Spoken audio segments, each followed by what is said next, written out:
Formula तय हो गया है। बीजेपी और जेडीयू इस बार 101 सीट पर चुनाव लड़ेगी। वहीं चिराग पासवान की पार्टी को 29 सीट मिली है। आरएलएम और हम को 6 सीट मिली है। ये रिपोर्ट आपको दिखाते हैं।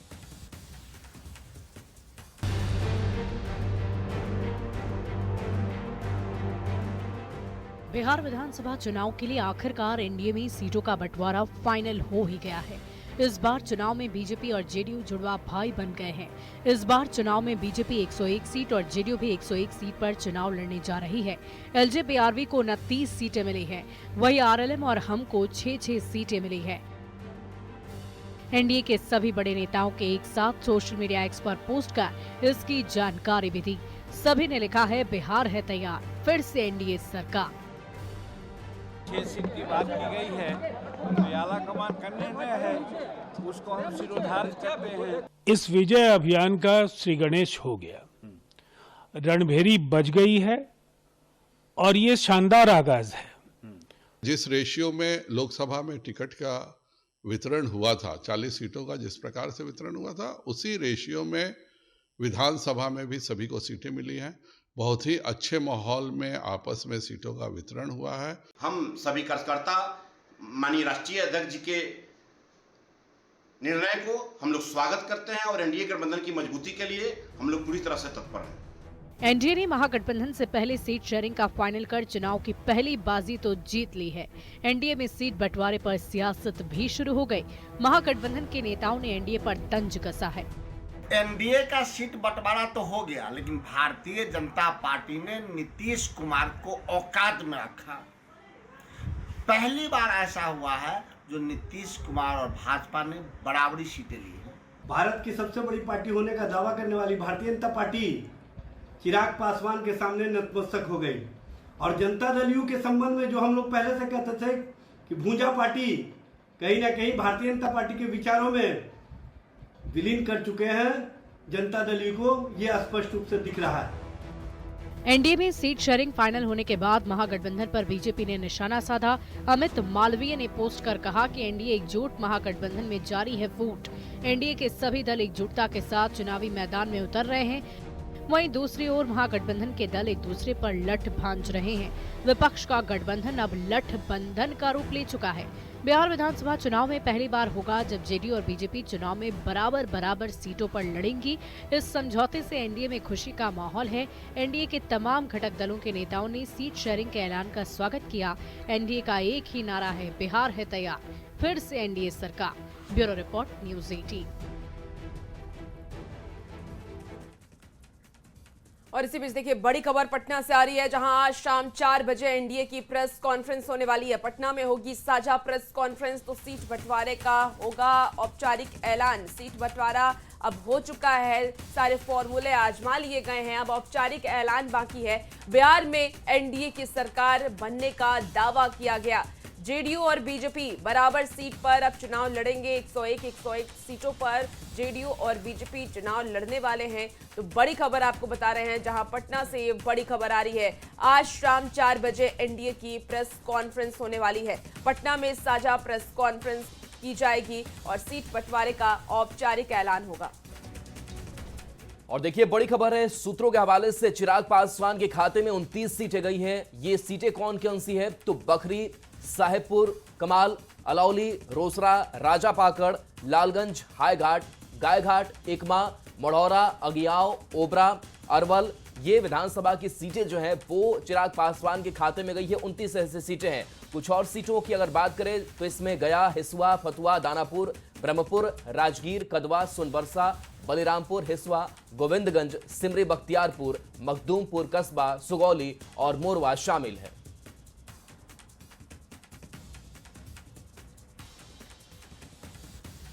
इसी बीच आपको बता दें कि एनडीए में सीट शेयरिंग का फॉर्मूला तय हो गया है। उपेंद्र कुशवाहा के खाते में 6 सीटें गई हैं। सासाराम, दिनारा, उजियारपुर, महुआ, बाजपट्टी, मधुबनी, ये कुछ ऐसी सीटें हैं जो आरएलएम के खाते में गई हुई हैं। उपेंद्र कुशवाहा के खाते में 6 सीटें गई हैं और औपचारिक ऐलान आज हो जाएगा।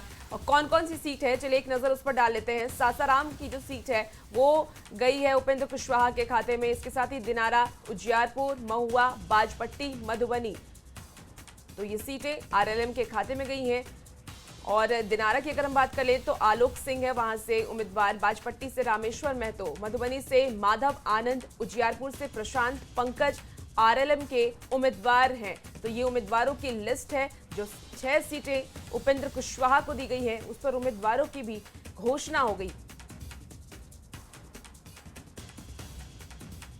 बड़ी खबर आपको बताएं, जहां एनडीए में सीट शेयरिंग का ऐलान हो चुका है। बीजेपी 101 सीट, जेडीयू 101 सीट और एलजेपी-आर को भी देखिए। इसी बीच एक सोशल मीडिया पर बड़ा पोस्ट कुशवाहा की तरफ से किया गया।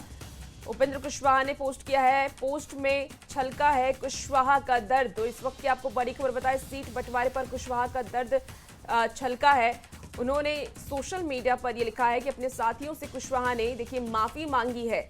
फैसले से कई साथियों का मन दुखी हुआ, ये उपेंद्र कुशवाहा ने लिखा है सोशल मीडिया पर। तो सोशल मीडिया पर उपेंद्र कुशवाहा का दर्द छलका। उन्होंने कहा कि इस फैसले से बहुत लोगों को दुख हुआ होगा, ये उम्मीद मैं करता हूं, लेकिन मैं अभी फिलहाल कुछ नहीं कर सकता। आने वाले वक्त में उन्हें पता चलेगा कि निर्णय कितना सही था, कितना गलत था। अब सोशल मीडिया पर क्या कुछ उन्होंने पोस्ट किया, एक बार आपको वो बता देते हैं। फैसले से कई साथियों का मन दुखी है। प्रिय मित्रों, साथियों, आप सभी से क्षमा चाहता हूं, ये उपेंद्र कुशवाहा ने सोशल मीडिया पर लिखा। और देखिए आरएलएम की जो उम्मीदवार की लिस्ट है, सूत्रों के हवाले से वो भी एक एक करके आपको बताते हैं। तो दिनारा जो सीट है आरएल के खाते में है, आलोक सिंह यहां से प्रत्याशी हो सकते हैं। बाजपट्टी से रामेश्वर महतो का नाम सामने आ रहा है। मधुबनी की अगर बात करें तो यहां से माधव आनंद चुनावी मैदान में आरएलएम से उतर सकते हैं।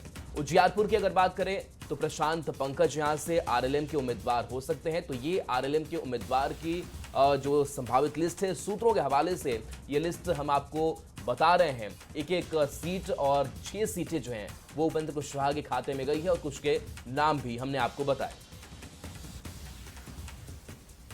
चलिए अब बात हम की करेंगे। हम पार्टी को भी देखिए 6 सीटें मिली हैं। कौन कौन सी 6 सीटें मिले हैं वो आपको बताते हैं। टिकारी, कुटुंबा, अतरी, इमामगंज, सिकंदरा, बाराचट्टी, ये कुछ ऐसी सीटें हैं जो सूत्रों के हवाले से जानकारी मिल रही है हम पार्टी को दी गई है। तो हम पार्टी ने भी ज्यादा सीटों पर दावा किया था। जीतन राम मांझी भी ये कहते नजर आ रहे थे कि मुझे 8 से ज्यादा सीटें चाहिए, लेकिन 6 सीटें हमको दी गई है। आरएलएम को 6 सीटें दी गई है।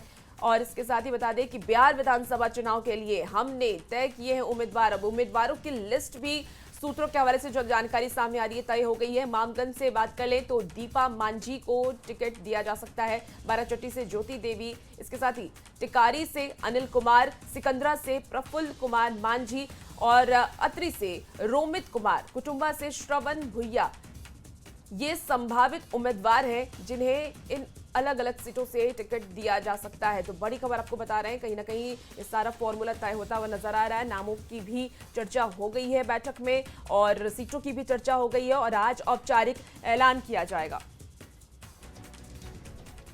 बीजेपी मुख्यालय में पीएम मोदी के नेतृत्व में बीजेपी के केंद्रीय चुनाव समिति की बैठक हुई है। बैठक में केंद्रीय गृह मंत्री अमित शाह, राष्ट्रीय अध्यक्ष जेपी नड्डा समेत बीजेपी के कद्दावर नेता मौजूद रहे।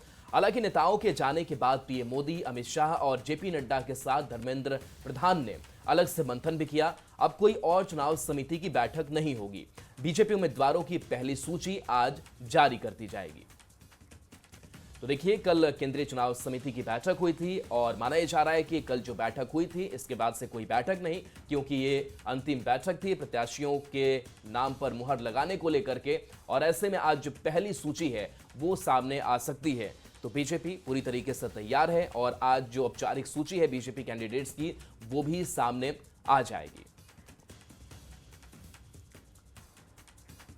वही चलिए अब बात हम महागठबंधन में कर लेते हैं। तो महागठबंधन में सीट पर फैसला आज हो जाना है। दिल्ली में महागठबंधन की बड़ी बैठक हो रही होगी जहां सीट शेयरिंग पर फैसला हो सकता है। लालू प्रसाद, तेजस्वी यादव दिल्ली में मौजूद है, मुकेश सहनी भी दिल्ली पहुंच चुके हैं और कांग्रेस के नेता भी बैठक में शामिल होंगे। तो बड़ी खबर बता रहे हैं महागठबंधन खेमे से, जहां महागठबंधन खेमे में अभी भी सस्पेंस बरकरार है कि किसे कितनी सीटें दी जाएंगी, लेकिन इसे लेकर के आज एक बड़ी बैठक होने वाली है दिल्ली में और इस बड़ी बैठक में सीट शेयरिंग का फॉर्मूला तय कर लिया जाएगा। लालू प्रसाद, तेजस्वी यादव दिल्ली में पहले से मौजूद हैं, मुकेश सहनी भी दिल्ली पहुंचे हैं और कांग्रेस के बड़े नेता इस बैठक में शामिल होंगे जहां सीट फॉर्मूले को तय कर लिया जाएगा कि किस पार्टी को कितनी सीटें देनी है। तो ये बड़ी बैठक आज की मानी जा रही है और आज इस बैठक में कई अहम फैसले लिए जा सकते हैं। सीटों के बंटवारे को तय किया जा सकता है कि किसे कितनी सीट मिल जाएगी। तो देखिए, वीआईपी प्रमुख मुकेश सहनी ने सीट बंटवारे को लेकर बड़ा बयान भी इस बीच दिया। मुकेश सहनी ने कहा कि महागठबंधन थोड़ा सा स्वस्थ हुआ है, सब डॉक्टर दिल्ली में हैं, वहीं इलाज होगा, सीटों की संख्या का हमको पता नहीं है। थोड़ा सा आप जो कह रहे हैं वो थोड़ा सा सही है। महागठबंधन थोड़ा सा अस्वस्थ हुआ है तो दिल्ली जा रहे हैं और आपको पता है कि सब डॉक्टर दिल्ली में है, तो वहाँ पे बेहतर उपचार हो जाएगा और स्वस्थ होके हम लोग पटना लौटेंगे। अभी ये तो बात हमको भी नहीं पता है, लेकिन दिल्ली में जाके ये बात तो हमको भी नहीं पता है, लेकिन दिल्ली जाके प्रॉपर सही डॉक्टर के पास जाकर सही इलाज हो जाएगा। थोड़ा सा आप जो कह रहे हैं। देखिए, दिल्ली में कांग्रेस इलेक्शन कमेटी की बैठक में शामिल होने बिहार कांग्रेस अध्यक्ष राजेश राम दिल्ली रवाना हुए। वहीं कांग्रेस अध्यक्ष ने यह कहा है कि सीट शेयरिंग पर आज महागठबंधन की बैठक होगी, जिसके बाद संख्या का ऐलान हो जाएगा। और उन्होंने मुकेश सहनी की ओर से महागठबंधन के बीमार होने से जुड़ी खबर पर सफाई भी दी। उनका इंतजार कर रहे थे हम लोग, उनके इंतजार के बाद हम उस हिसाब से हम काम करेंगे और हम दिल्ली हम लोग सभी लोग जा रहे हैं। सीईसी के बैठक के बाद हमारे नेता राहुल गांधी जी, खड़गे जी, केसी जी ने वहाँ पे मीटिंग रखी है। उसके बाद हम लोग ज्वाइंटली या कैसे होगा हम लोग निर्धारित करेंगे। एनडीए का आ गया है तो हम उससे हम अपने आप को नहीं जोड़ रहे हैं, हमारा अपना काम है। हम अपना काम से जो है जा रहे हैं, पार्टी के काम से जा रहे हैं, वहाँ मिलजुल करके जो फैसला होगा बहुत जल्दी। और देखिए, कांग्रेस आज सीईसी की बैठक करने जा रही है। दिल्ली में कांग्रेस सीईसी की अहम बैठक होनी है। कांग्रेस उम्मीदवारों के नाम पर आज मुहर लग जाएगी। दूसरे चरण के उम्मीदवारों पर मुहर लगेगी। पहले चरण में 25 नाम जो है वो तय किए जा चुका है। दिल्ली में बिहार कांग्रेस के बड़े नेताओं की मौजूदगी है। तो देखिए, कांग्रेस अपने कैंडिडेट लिस्ट को लेकर के आगे बढ़ रही है। चूंकि ये सीईसी की बैठक होगी तो इसमें फाइनल मुहर लगती है। प्रत्याशियों के नाम पर तो कांग्रेस अपने उम्मीदवारों के नाम पर मुहर लगा देगी, दूसरे चरण के उम्मीदवारों पर मुहर लगेगी। पहले चरण की अगर बात करें तो इसके 25 नाम फाइनल किए जा चुके हैं।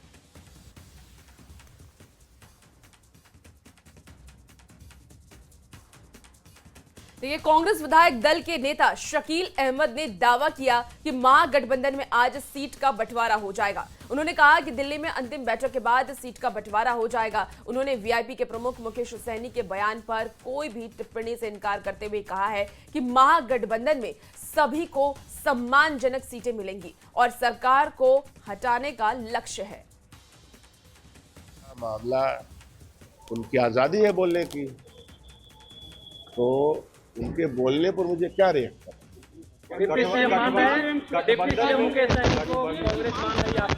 सारे फैसले कल जब सब लोग मिलेंगे तो सारे फैसले आपके सामने आ जाएंगे। गठबंधन में इस तरह से एक इंडिविजुअल बोलना क्या सही है कि मैं इस पर भी मैं कोई टिप्पणी नहीं। बीजेपी प्रवक्ता नीरज कुमार ने मुकेश सहनी की ओर से महागठबंधन को बीमार बताए जाने पर तंज कसा है।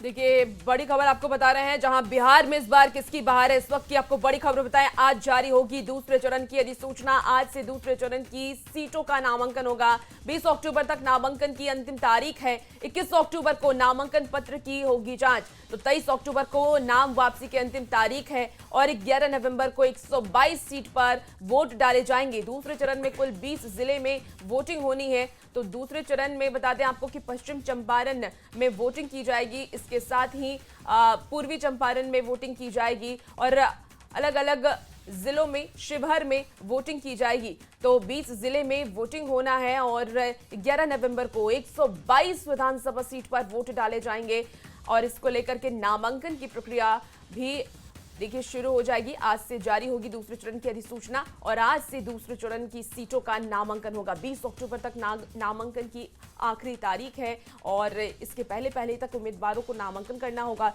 21 अक्टूबर को नामांकन पत्र की जांच की जाएगी। 23 अक्टूबर को नाम वापसी की अंतिम तारीख है। तो पहले ही चुनाव आयोग की तरफ से ये घोषणा कर दी गई थी और अब वक्त नजदीक है, ऐसे में सीट के फॉर्मूले को भी सुलझाने की कोशिश अब की जा रही है। एनडीए की तरफ से सीटों के फॉर्मूले को सुलझा लिया गया, महागठबंधन का इंतजार है। सासाराम अनुमंडल क्षेत्र में दूसरे चरण के चुनाव को लेकर नामांकन प्रक्रिया आज से शुरू हो गई है। 7 विधानसभा सीटों के लिए अलग अलग निर्वाची पदाधिकारी नियुक्त किए गए हैं।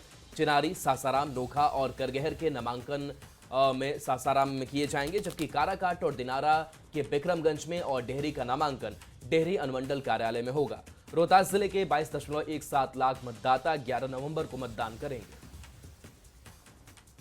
जिला में आज से नामांकन की प्रक्रिया शुरू हो गई है और इसके लेके व्यापक तैयारी की गई है और जहां जहां नामांकन स्थल है उन सब की बैरिकेडिंग की गई है। 22 दंडाधिकारी की प्रतिनियुक्ति की गई है और नामांकन के दौरान जो प्रत्याशी के समर्थक आएंगे उसको रोकने के लिए व्यवस्था किया गया है। सुरक्षा की तमाम व्यवस्थाएं की गई है क्योंकि आज से जो नामांकन की प्रक्रिया शुरू हुई है वो 20 अक्टूबर तक चलेगी। क्योंकि दूसरे फेज में सासाराम में मतदान है और 11 नवंबर की तिथि निर्धारित है, जिसको लेकर आज से जब नामांकन की प्रक्रिया शुरू हुई है, जिसको लेकर आप देख सकते हैं व्यापक तैयारी की गई है। अगर रोहतास जिला की बात करें तो चिनारी सुरक्षित सीट के अलावे करगहर, सासाराम, दिनारा, नोखा, काराकाट और डेहरी ऑन सोन जो विधानसभा क्षेत्र है उसका नामांकन जो है आज से शुरू हो गई है।